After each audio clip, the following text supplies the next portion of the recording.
Well, good morning, everyone, and thanks for joining us for today's webinar. We're going to be taking a look at some of the results of our most recent survey. So we asked practitioners across the UK what the P2P landscape looked like for them. And this morning we'll be taking you through some of those results.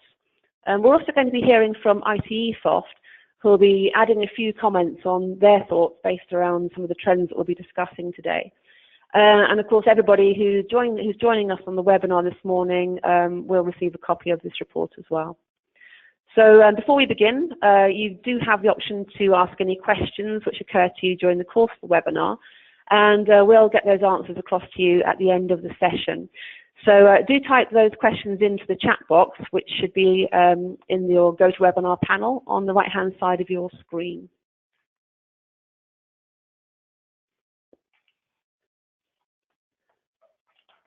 Okay, so here's a quick look at the agenda.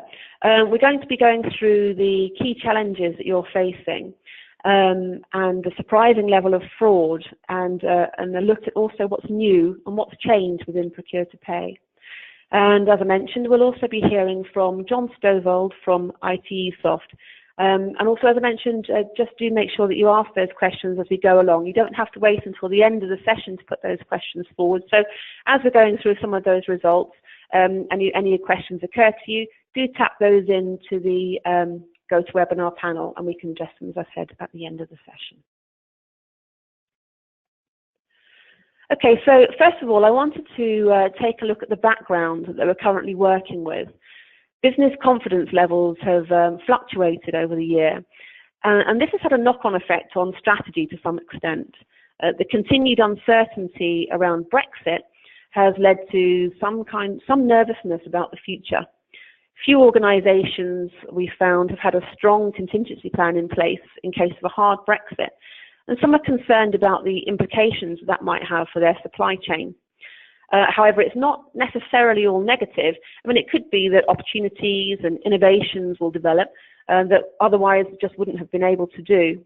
And as we inch towards March 2019, it's going to be very important for business that we have an idea of the shape that Brexit will take. And crucially, really, whether there'll be a transition period as well.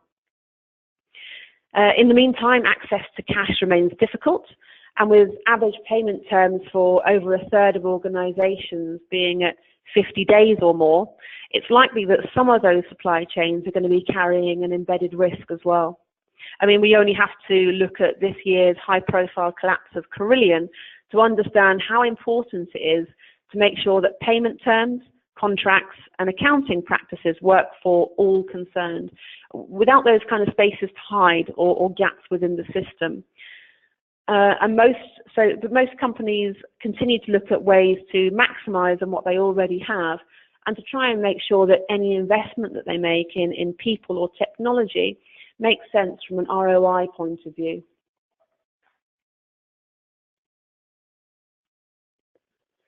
So we wanted to know what our P2P departments were most affected by, and also to what extent. The respondents picked out a variety of challenges, but implementing new technology came out as top of the list. And there are lots of reasons for that, and we're going to be taking a more in-depth look at what those might be in just a moment.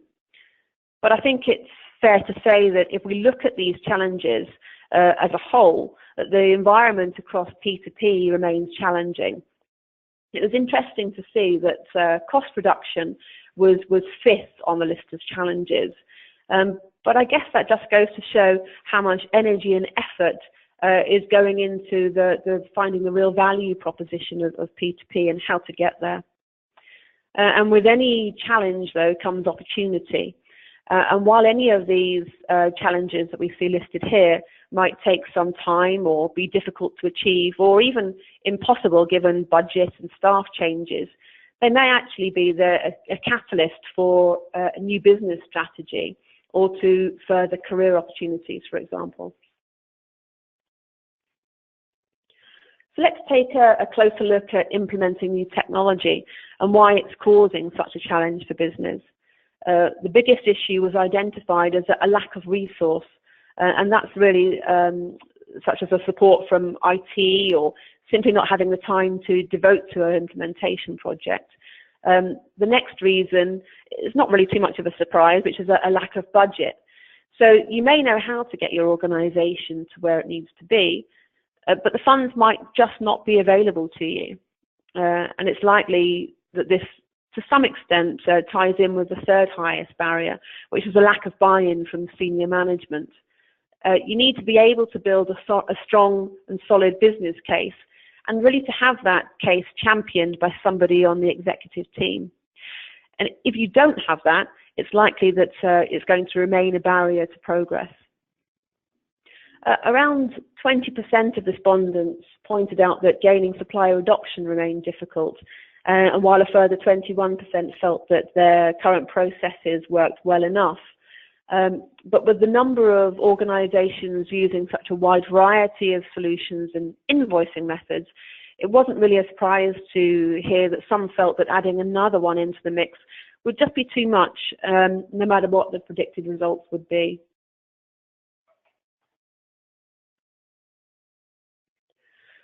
So with pressure on departments to add more value and produce statistics to prove that they are, most are measuring the results and drawing down data to help make process improvements.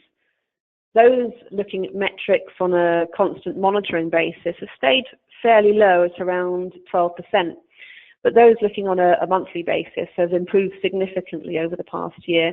And in fact, there's about, or more than 60% of respondents reported that's what they're now doing. All of which is great news, except that we found that there are still some key metrics that are being missed, or perhaps are being taken too infrequently by some organizations.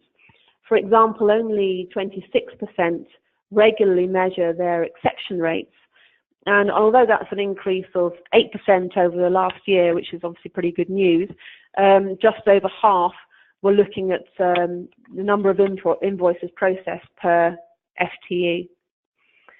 A useful metric to measure the effectiveness of any automation program, we found that a third of organizations are measuring their manual processing against their e-invoicing.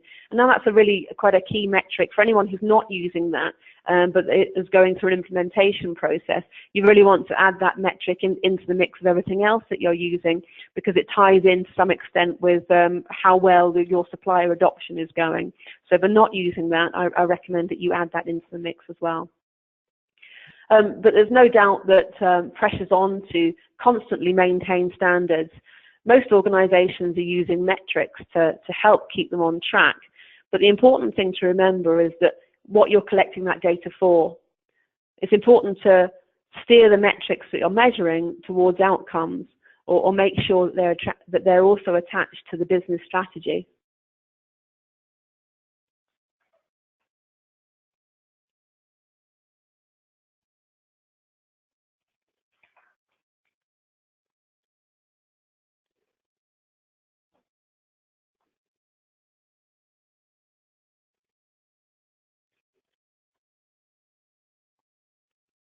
Apologies for that. Okay, so knowing what kind of technology to buy is increasingly the remit of those working within procure to pay. The main driver has been the need to drive time and efficiency savings. Scan and capture is now being used by 60% of organizations, and we've seen a slight increase in the newer processing practices, such as dynamic discounting and mobile apps for AP. The second of which we found has been up 8% over the last year. Both no doubt as a result of increased automation generally. It's very difficult to implement a dynamic discounting strategy, for example, if your processing is still largely manual. Just over 44% of organizations reported that they still operated in an on-premise only environment, with 21% taking advantage of a hybrid between cloud and on-premise. And just over 11% of organizations reported a cloud-only operation, which is a trend that we really do expect to increase as we move forward.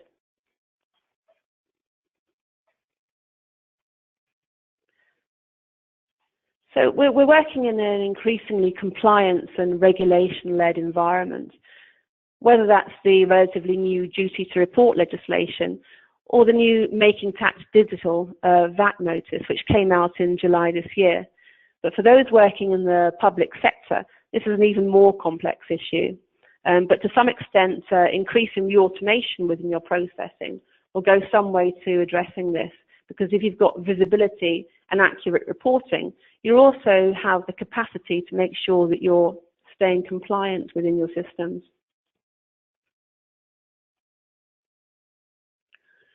So organisations are, of course, still challenged to reduce costs, but despite some major advances in P2P processing over the last 3 or 4 years, the two main difficulties dominating this process are still keeping track of invoices and making payments on time. This is followed by making sure that the master supplier file is updated, and these three issues have remained the same over the last year, and in fact really have stayed the same over the last 3 years, despite the progresses that we've otherwise made and seen. And also it seems that in some cases these issues are made worse internally by staff who don't necessarily follow guidelines, but it was also pointed out by respondents that this has sometimes been as a result of employees creating necessary workarounds where gaps exist between those different technologies.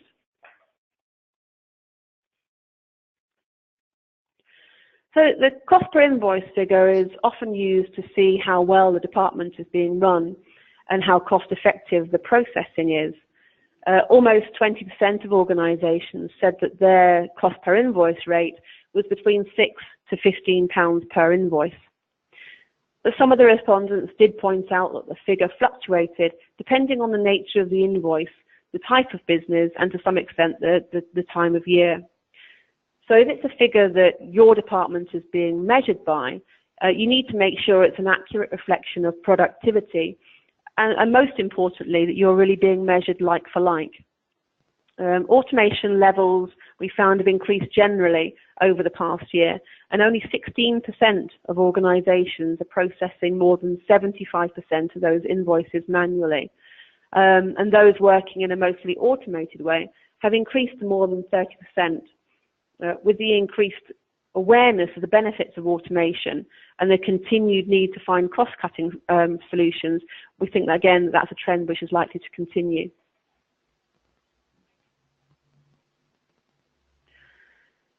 The take-up of automation has had an impact, obviously, on staffing levels, and only around 37% of organisations now have an AP department of 11 FTEs or more. And this had the benefit of addressing headline cost reduction, but at the same time it can cause challenges, as those leaving quite often are those that the company would choose to keep. Therefore, it's a process which needs to be carefully managed. A process, in other words, which takes time and thought and energy. Sometimes those things can be in short supply in a busy P2P department. But where there's effective change management, the opportunities for better career prospects for those who operate in the new streamlined structure mean that the organisation can carry those right people through with them along on that transformation journey. Organisations really must take the time to identify those knowledge gaps and not make the mistake of assuming that they know what people do or don't know.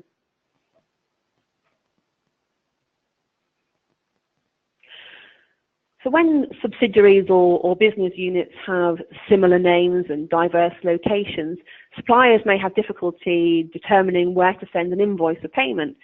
If a supplier services multiple locations, the issues surrounding that payment multiply. The supplier may need to send a separate invoice to each location and wait for payment from the same primary company, but in multiple transactions, creating confusion and perhaps increasing costs on both sides of that transaction. Companies that establish centralized accounts payable operations, we found, have a per invoice processing cost that's more than £2 less than a decentralized system. On top of that, with centralized accounts payables, companies can process over 2,000 more invoices per FTE over a decentralized system. And both numbers obviously reflect the higher level of productivity, efficiency and automation that exists generally within centralized accounts payable systems.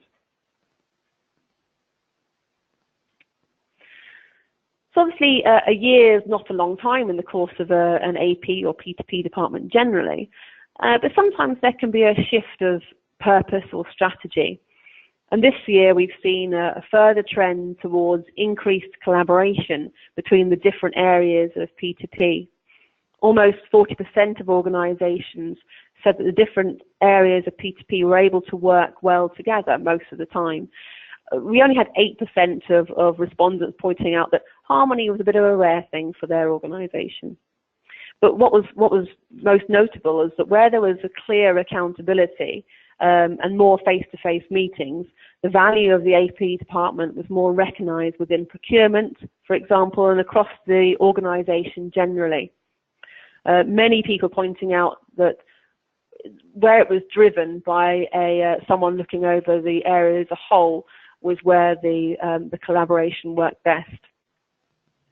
The focus of AP time has shifted over the course of the year towards more statistical analysis of data, with respondents stating that this is now their second most time-consuming activity after audit. However, within that, almost 40%, 38% precisely, of people said that they spent more than half of their time in manual data entry.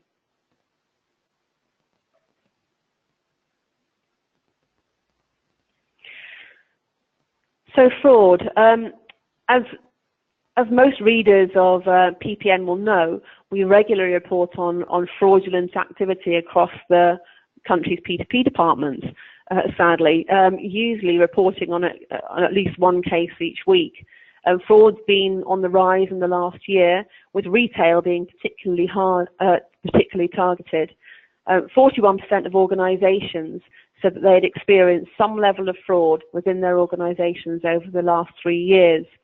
And although the vast majority was spotted before it became a serious problem, obviously 41% of organisations experiencing an attempt at fraud is rather a lot and probably more than most people would expect. However, you do have to wonder about the 19% of organisations who were unaware of any fraudulent activity going on or weren't able to investigate it properly, whether any untoward practices were taking place. And again, really, where you've got some good systems and some automation in place, it can be easier to detect anything before it goes out of your organisation, anything untoward which may well be going on. If you're not looking for it, obviously you're not going to be able to find any. As we've already seen, there's been a shift towards greater collaboration across P2P, and with it come more opportunities for career progress. This year, it's also seen the rise in robotic processing automation, or RPA. Last year, the number of organizations using the technology was about 2%, and this year it's gone up to 16% of organizations. That in itself is quite a jump over the course of 1 year, but then there were a further 43% saying that they expected it to appear on their roadmap soon. So far, RPA has taken off in areas of repetitive, large volume activities and as a plug-in between certain technologies. Its rise, to some extent, has also has implications for the outsourcing industry. And this year, for the first time, we've seen reshoring rise from 0, where it's remained. We've been asking the question probably for the last 3 years, and it's remained consistently at 0 during that time. But this year, for the first time, it's gone up to 3%. Obviously, still a small number, but it's just an interesting factor that when RPA we see shooting up to some extent, that level has risen as well. Alongside the explosion of RPA, mobile capture has become the second fastest growing technology this year. And after a fairly static couple of years, we've seen e-invoicing has risen really for the first time within the couple of years. It stays consistently around the same level, has jumped by 9% over the course of this year. Again, reflecting the rise of automation generally. So P2P teams continue to be challenged to be resourceful. And a lot of organizations are looking at automation to take away some of the pain points. But you've got to keep your eye focused on change management and the people involved in the steps along the way. And that's a really crucial part of the puzzle to get right. If you fall down here, it's really going to be very hard to get back the ROI that you expected. New technology will bring some challenges, but obviously it's going to bring with it some opportunities too. And those are opportunities for you and your career on a personal level, and also obviously for the organization itself. Stripping paper out of the system and introducing reporting capabilities into processes means that organizations can not only reduce their exposure to error, risk, and the potential for fraud, but are also able to gain some really deep, real-time insight into the business at the same time. And while robotics and machine learning is starting to have an impact on our organizations, just around the corner lies artificial intelligence and augmented technology and the merging of man and machine. Science fiction, you might think, but to some extent that future's already here with us now by way of smart drugs and wearable tech, for example. But, you know, what about the here and now? Well, with greater emphasis on statistical analysis, AP and P2P practitioners can have real strategic influence on their organizations. And while the product of P2P time may not directly influence the primary focus of the business, it's done efficiently, done with an eye to strategy, outcomes, and innovation. It is a value add to the organization's bottom line. So that's taken you through just some of the key points of the survey this morning. As I mentioned, we will be handing out the full survey results to everybody who's on the webinar this morning obviously after today's session. So I hope those have been useful to you and that you'll enjoy the full report as well. But now I want to hand you over to John Stovold from ITESOFT, who's going to run through some of his thoughts and observations as well.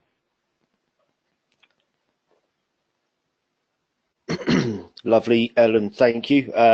Fantastic insight there into those current trends in accounts payable, and also highlighting some of the difficulties that are facing accounts payable and finance teams right now, especially in the UK, as you've alluded to there. The uncertainty around Brexit may be causing some concern and some instability in what organisations are looking to try and achieve. So as you've mentioned, and ladies and gentlemen, from my side, I'd like to just spend a few minutes. What we're going to do is take a quick look forward into some of the technologies that are shaping up to potentially make some significant changes into how we do business, and that's both internally and externally. Some of this Ellen has already alluded to in the shape of artificial intelligence, for example. So to start with, what we've tried to do is earmark 5 technologies or trends that are very regularly being highlighted as future impacts on business. And these are things that organizations such as Gartner are regularly talking about and are regularly researching as well. So some of these will already be in play as of today. Some of the others are what we are expecting to see happen in the coming sort of 2 to 5 years, that kind of time frame. Moving from left to right on your screens, on the left-hand side, you can see you've got IoT, the Internet of Things and communication, how devices interact and communicate with each other outside of human control. So how machines are able to communicate with other machines to ensure improved standards, improved safety. From a slightly science fiction-y kind of view perspective, this is the idea of smart cities and the machines within those cities being able to communicate to make life easier and faster and more efficient. Leading with that is the concept of artificial intelligence, some of which with machine learning is in play, some of which is very science fictiony at the moment. However, the concept behind artificial intelligence is this ability to optimize organizations in a much smarter way, to be able to delve into data far more efficiently, but we'll come back onto that one shortly. That does lead us into big data, though, very naturally. Big data drives artificial intelligence. The more visibility an organization has, the more understanding an organization has about its data, the more efficient and effective that organization can be in communicating internally and externally. The fourth to quickly touch upon is RPA, robotic process automation. Ellen again has mentioned this already this morning. RPA is designed to save time. That's fundamentally what this is trying to give back to people, is time that allows your workforces to invest more in strategic thinking, more in cost benefit thought processes, by removing those very tedious, very manual, repetitive tasks. And invoice processing is a perfect example of where RPA really can bring benefits. Finally, on the right-hand side, this is something that has started making a little bit more news recently, and particularly around Gen Z, and it's the next generation of employees coming into businesses and how they are likely to shift the way organizations work internally and the way organizations communicate. As the Generation Zers are coming through university and doctorates, etc., they are expecting a very different workplace. They will push forward a very different workplace, and they are also more technologically savvy than probably any of us are, or potentially ever even will be. They've grown up in a technological based society. For a lot of us, we can still remember a time where we didn't even have internet at home. They have never experienced that. They expect that connectivity. They expect these other four elements to be involved in their workplaces, and they will push those sort of technologies forward as well. So, as I did say, I'd like to probably just take a few minutes here just to look at artificial intelligence. AI is already having an impact on our lives.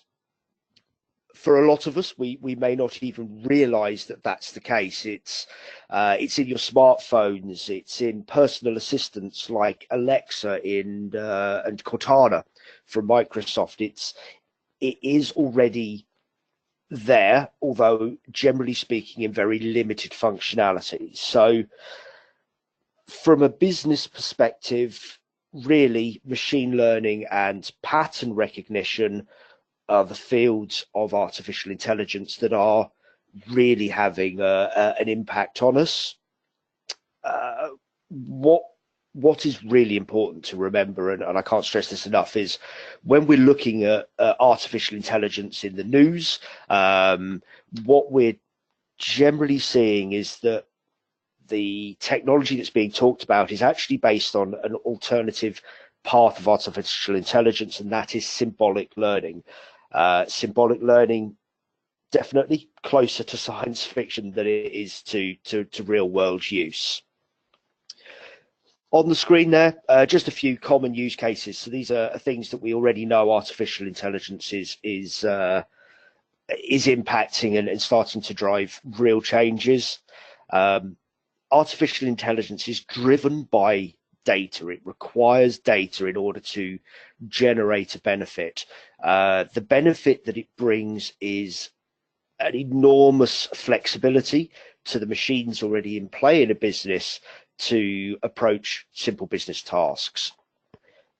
Machines and artificial intelligence are able to build rules based on more data and far more quickly than any human can and probably ever will be able to do. They can make calculations based on volumes of data that would literally just be staggering for a human operator to be looking at and delving into, and in an amount of time that is significantly less.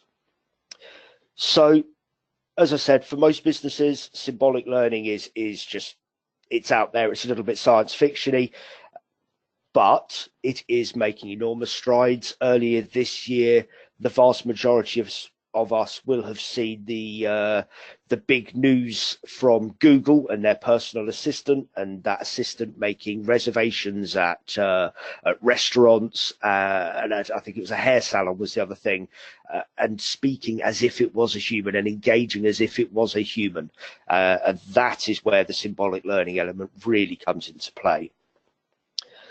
To counter that, I would just say, and this is from David Kearley, Vice President at Gartner, he has said that enterprises should be focusing on business results enabled by applications that exploit narrow AI technologies and leave general AI to the researchers. Certainly from our perspective here at ITESOFT, we would certainly counsel the same approach to artificial intelligence.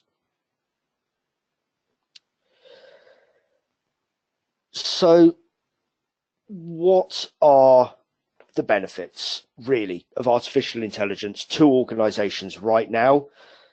As I've already mentioned, the data is what drives AI. Data is what allows AI to learn and to make changes and recommendations to organizations. It's how it learns what your favorite curry is from the curry house and can place that order to it when you just say, Alexa, order me a curry.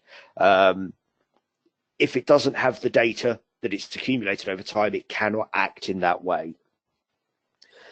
For organizations, it allows technology to help users basically deep dive into sets of data. That could be historic data, it can be new data that's being accumulated daily, and it can offer insights and create potential solutions that may answer business challenges that organizations may not actually even be aware they have.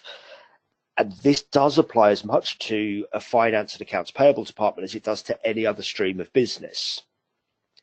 If finance, for instance, can provide the wider business with better insights and understanding into departmental spending, trends around income, outgoings, etc., that information can be used to generate direct business results that affect the bottom line.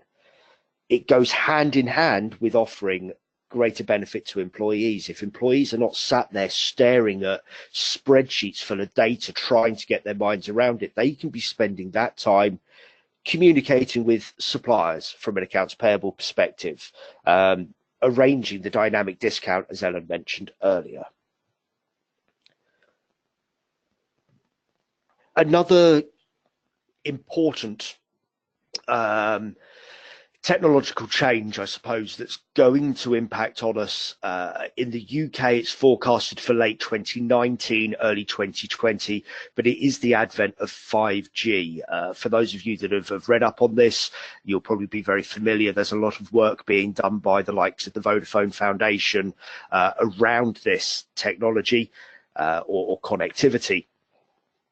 On the screen there, you can see 5G is anticipated to be more than 100 times faster than current mobile networks.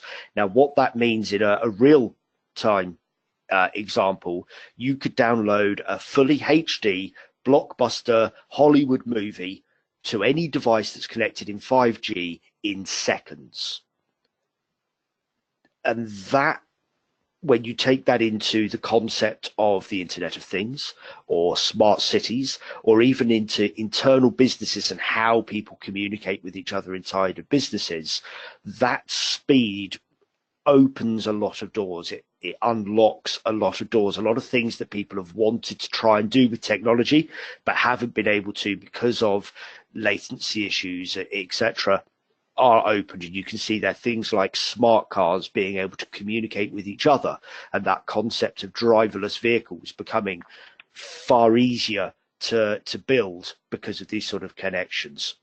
As I mentioned, in the UK, we're expecting this 2019 or 2020. That's the government forecast for it. There's a lot of work being done around this at the moment. A lot of the mobile phone manufacturers, their next generation of handsets are being designed with 5G connectivity in mind.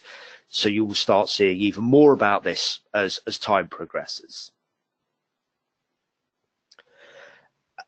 Finally, for myself, this morning, and what I've already gone through with artificial intelligence and with 5G connection leads very nicely into the virtual assistants. Now, Gartner expect the virtual assistants to be in virtually every office space, and I believe the number was about 74% of organizations to have these in play within 2 to 5 years. It comes off the back of the Google Assistant making those bookings, the likes of Alexa, Siri, Cortana in people's homes, in people's computers, already enabling people to book meetings without having to physically do anything, to literally speak to their computer, to book a meeting room, for the meeting room to be able to book the other end of the Skype meeting for you, and for that to all happen automatically. Again, what it requires is it requires the data, it requires artificial intelligence. And that's why those technologies are going to be driving this further forward. Again, and I'm not going to go into this one, but something that Ellen mentioned earlier is the idea of augmented reality and how these technologies are building a different vision for our workspaces and a different way for people to be working in remote environments, but with connectivity that's faster, or as fast as if you were sat talking to your counterpart. Ellen, back over to you.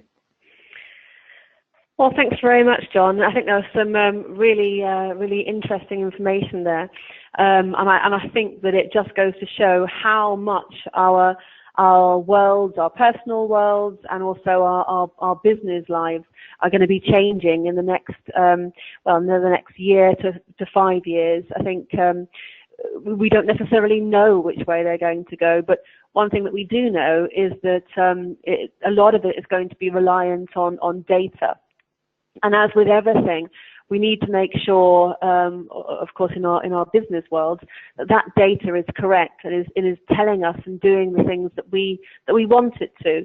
Because really, no matter how intelligent that the artificial intelligence is, it's still relying on that data, and you need to make sure that your processes and that your data is correct, or it's going to be giving you some information or doing things that you don't necessarily want it to do. So keep focused on your outcomes and keep focused on your processes to make sure that you're well placed to make the best use of this technology when it becomes available to you. Well, I hope you've enjoyed today's webinar and have found out some new and interesting information about what's going on in the UK's P2P departments. And as I said, we will be sharing the results of the survey. What you've had today is a snapshot of some of those results, and the full results will be available within the white paper that we'll be sharing after today's webinar. So thanks once again, John, for those key insights there. That's really very interesting and useful. We have had a few questions from people, mostly requesting the slides as well. Yes, of course, we'll send you the slides from this morning's session, and also the recording will be sent to you automatically as well. So you'll get the slides, the recording, and a copy of the white paper we sent out to you. We've also had a question from somebody wanting to know more about the different types of technology that are available across P2P. I'll get back to you individually on that, and we'll get that covered for you. But thanks very much once again. Thanks to John, and thanks to you all for joining me this morning, and hope you all enjoy the rest of your day. Thank you very much.